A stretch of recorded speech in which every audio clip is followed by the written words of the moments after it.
ये पाप के कारण मिलते हैं।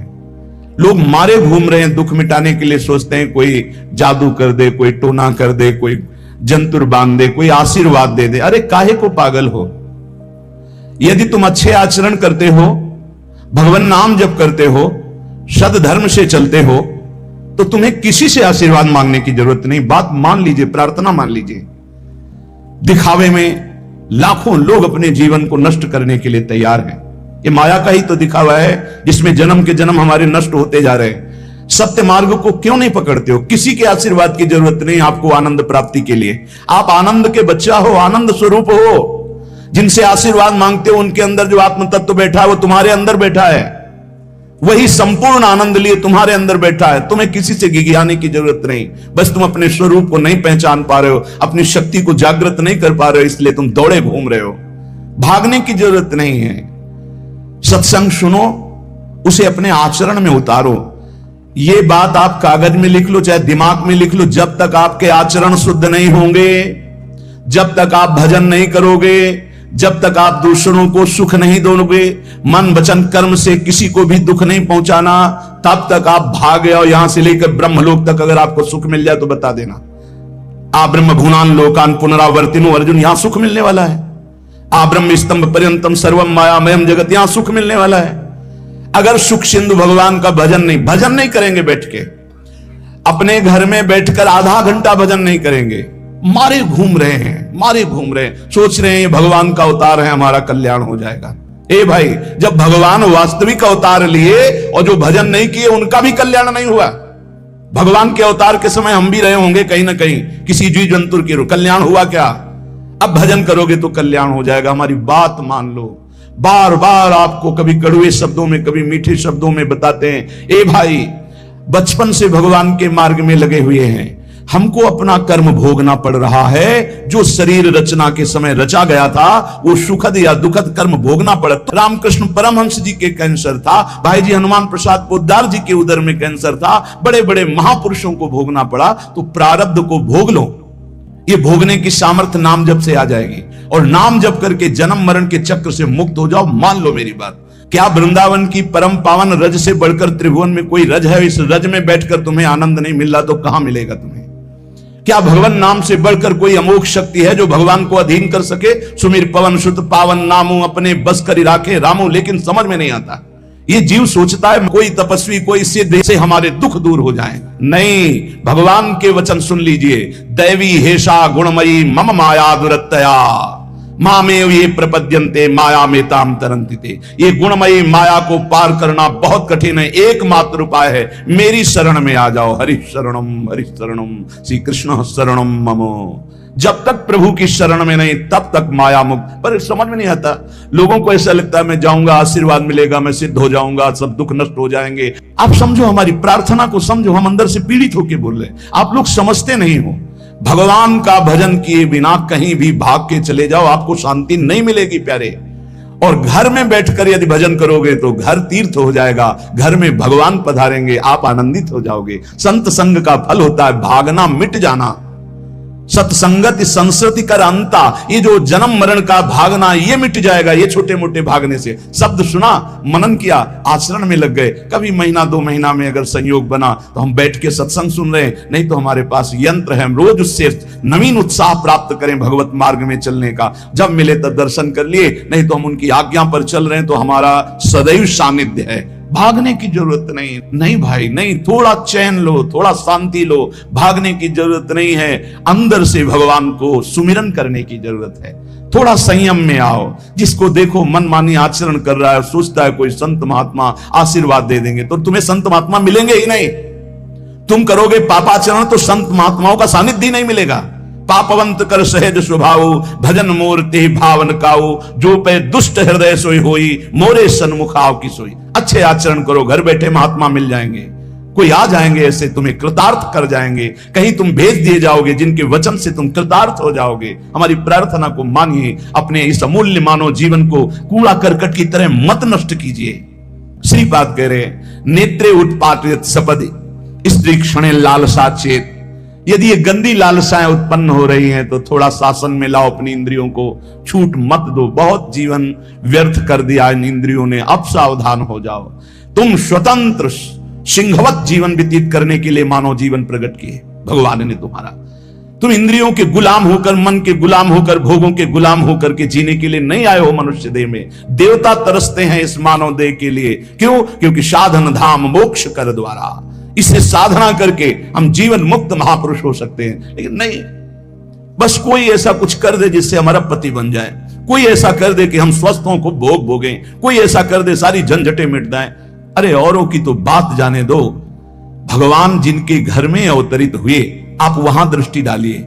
इतने बड़े भजनानंदी महात्मा वसुदेव और देवकी कंस कारागार में बंद किए हुए, भगवान पधार रहे हैं हथकड़ी बेड़ियों से जकड़े हुए। आप विचार कीजिए, भगवान के सिवा तुम्हें कोई बंधन मुक्त नहीं कर सकता। और सब तरंगे हैं, भगवान भगवान है, हमारी बात को समझ लो। भगवान भगवान है, भगवान के भाव में डूब करके सब भगवत स्वरूप हैं। तरंग में वायु विकार है, वायु विकार हटा तो समुद्र ही है, पर इतना भेद है कि समुद्र करोड़ों अनंत तरंगे प्रकट कर सकता है, लेकिन एक तरंग समुद्र नहीं प्रकट कर सकती। ऐसे ही जितने महापुरुष हैं, जितने सिद्ध महापुरुष हुए, भक्त हो चाहे ज्ञानी हो चाहे योगी हो, वो माया विकार को नष्ट करके ब्रह्म रूप में लीन हो गए, तो ब्रह्म स्वरूप वो भी हो गए। ब्रह्मविद ब्रह्म ही भवति। लेकिन ब्रह्म तो ब्रह्म है, जिसने एक संकल्प मात्र से अनंत सृष्टि का सृजन कर दिया, उसकी समानता करने वाला त्रिभुवन में कोई नहीं है। तो उन्हीं भगवान की, चाहे निराकार मानो, साकार मानो, सगुण मानो, निर्गुण मानो, उन्हीं भगवान की शरण में जाने के लिए सब संत महात्मा, और जो भगवान की शरण से अलग करके अपने को भगवान माने, तो हमें लगता है फिर बचना चाहिए ऐसे भगवानों से, जो अपने वचन से, अपने आचरण से, अपने हृदय की भावनाओं से जीवों के माया जनित आकर्षण को नष्ट करके श्री भगवान से प्रीति करावे। उसे संत कहते हैं, उसे ब्रह्मर्षि कहते हैं, उसे महात्मा कहते हैं, उसे भक्त कहते हैं। शास्त्र उठा के देख लो, ब्रह्म स्वरूप हो गए हैं। दूसरों ने अनुभव किया कि साक्षात ब्रह्म है, लेकिन वो जब बोले तो अपने को ब्रह्म नहीं बोले। गोस्वामी तुलसीदास जी साक्षात भगवान के स्वरूप हो चुके। वो क्या कह रहे हैं? जो मैं अपने अवगुण कहूं, बाढ़े कथा पार नहीं लाऊं, ताते मैं कछु अलप बखाने, थोड़े महू समुझे सयाने। कह रहे मैं अपने अवगुणों की यदि कथा कहूं तो ग्रंथ भर जाएगा। थोड़े बता दिए हैं कि मैं अवगुणी हूं, इसमें जो विवेकी जन है वो समझ पाएंगे मेरी बात को। क्या समझ पाएंगे? कि भगवान की शरण में जाने से जीव भगवत स्वरूप हो जाता है। गोस्वामी जी भगवत स्वरूप है, सामने भगवान बैठे हुए सबरी माता का स्तवन कर रहे हैं नवधा भक्ति के द्वारा। और सबरी जी ऐसा कह रहे, अधम ते अधम, अधम अति नारी, तिनमा मैं मति मंद अघारी। ये है महापुरुष।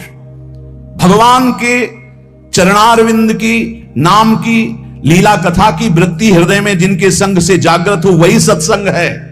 हम लोग बड़े बावरे हैं। अरे तरंग कभी समुद्र प्रकट कर सकती है? सब तरंगे हैं, वायु विकार हटा समुद्र हो गए, मुझे कोई इस पे संशय नहीं। बूंद अलग है तो बूंद है, और समुद्र में गिर गई तो समुद्र है, लेकिन बूंद समुद्र नहीं प्रकट कर सकती। ऐसी करोड़ों अनंत बूंदे समुद्र से, लहरों से ऐसे उठती रहती है। उनका नाम भगवान है, जिनसे अनंत महात्मा, अनंत ब्रह्म ऋषि, अनंत ब्रह्मांड सृजन, उन भगवान की शरण में जाने से इस माया से मुक्ति होती है। साहब समझ नहीं पा रहे।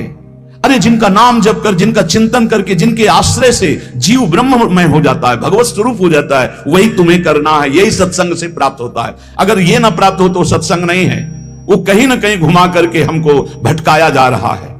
भगवान भगवान है, वही सबके हृदय में है। जो हृदयस्थ भगवान में तन्मय हो गया, उसमें और भगवान में अंतर नहीं, बिल्कुल मुझे संशय नहीं। पर भगवान भगवान है, इतना समझना पड़ेगा। उनके स्थान में कोई नहीं है, उनके समान कोई नहीं है, फिर उनसे बड़ा कौन हो सकता है? ये भोले भाले जीव समझते नहीं, भागे घूम रहे। उन्हीं भगवान का नाम जप करो, चीख चीख के कहते हर प्रश्न का उत्तर नाम है। अगर नाम जप करके देखो तो प्रश्न ही नहीं रह जाएगा, सब समाधान हो जाएंगे। और भागे घूमे तो कभी प्रश्न की कभी शांति नहीं होगी, संशय पर संशय उठता चला जाएगा। श्रीपाद कह रहे हैं, यदि हमारी इंद्रियां कुमार्गगामी हो रही तो हमें शासन में लेना चाहिए। शासन में नहीं लोगे तो शासन तुम्हें शासन में ले लेगा। दो शासन है, एक है राष्ट्रीय शासन, एक है भागवतिक शासन। भागवतिक शासन जब लेगा तो फिर कोई बचा नहीं सकता, इसलिए अभी अवसर है, निकल चलो निकल चलो। भागने की कहीं जरूरत नहीं, किसी से आशीर्वाद नहीं मिलेगा। कब होगा? हम कह रहे राधा राधा जपो, अगर कल्याण ना हो जाए तो हमें बता देना। भगवान अर्जुन से क्या कह रहे हैं? सामने अर्जुन जी खड़े हैं, कह रहे तुम मुझे तभी अनुभव कर पाओगे जब अनन्य चेता सततम यो माम स्मृति नित्यसा तस्याम सुलभा पार्थ।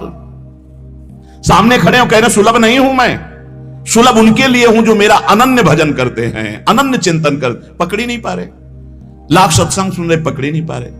बिल्कुल नहीं, ऐसे नहीं हो। थोड़ा विवेकवान हो, मनुष्य जीवन मिला है। ऐसा नहीं कि कोई तुम्हें प्रलोभन दे दे तो हम तुम्हारे रोग नष्ट कर देंगे, हम तुम्हें सिद्ध कर देंगे, हम तुम्हें धनी बना देंगे। हम कहते हैं कि हो सकता है 1000 जाते हैं, उनमें से 100 लोग ठीक हो गए हों। कैसे? पूर्व का पुण्य 100 का तुक्का लगा और ठीक हो गए। वो कहते हैं कि मैं कसम खा के कहता हूं मैं ठीक हो गया हूं। हम बिल्कुल 100% मानते ठीक हो गए, लेकिन उसके प्रताप से नहीं, आप अपने पुण्य प्रताप से ठीक हो गए। आपके ठीक होने का समय आ गया है, इसलिए आपका तुक्का लगा, आप गए, यश उसको मिल गया और आपका काम बन गया। हमारी बात को समझो। अपने लोग बहुत शास्त्र सम्मत, बहुत उसको सुलझ कर भगवत मार्ग को चल करके आपको बोल रहे हैं। अगर इन कर्मों को मिटाने के लिए जो हमारे शास्त्र बने हुए हैं उनके सिद्धांत के अनुसार चला जाए तो मिटा दिया जाएगा। लेकिन जब मिटाने की सामर्थ्य आती है तब लगता है अब इसको रख के क्या करेंगे, हमारे को तो प्रभु के पास जाना है, हमें तो दिव्य भाव देह प्राप्त है, हमें अपने स्वामी, अब इस शरीर का क्या करेंगे। तो जैसे सांप अपनी केचुल से संबंध नहीं रखता, ऐसे महापुरुष अपने शरीर से संबंध नहीं रखते। आप हमारी बात को समझ नहीं पा रहे, भटकते घूम रहे हैं, मारे घूम रहे हैं, क्लेश, अशांति, नाना प्रकार के दुख। अरे भाई, भगवान की शरणागति प्रतिपल परमानंद प्रदान करती है। क्यों नहीं शरण में हो जाते? क्या तुम्हारा पांच भौतिक देह नहीं? क्या हमारा पांच भौतिक देह नहीं? क्या तुम भगवान के अंश नहीं? क्या हम भगवान के अंश नहीं? अंतर क्या है? तुम संसार का चिंतन करते हो, भगवान का चिंतन करते हैं, तो क्या तुम भगवान का चिंतन करके नहीं बन सकते महापुरुष?